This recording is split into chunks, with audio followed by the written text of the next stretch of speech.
You can begin on the ground, and you're gonna straddle back, and you can froggy those legs if you need.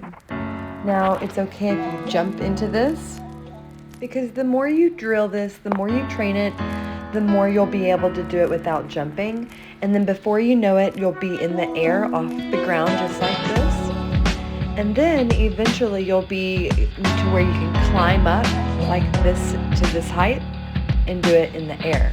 This is always your goal, is to do it in the air. Now you can do this bent arms and straight arms. I suggest doing it both. I suggest as a beginner starting with bent arms. Now it's okay if you do one at a time, just like here, but your goal is always to do as many as you can in a row. Remember, it's okay if you froggy those legs, and it's even okay if you tap those legs on the fabric, boom, okay? But remember, this is your goal.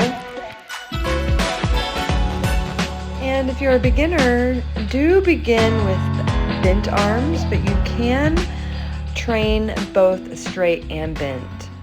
All right, if you haven't already, go ahead and ring that bell, subscribe and like to our channel, and give us a comment, and I can't wait to see you soon.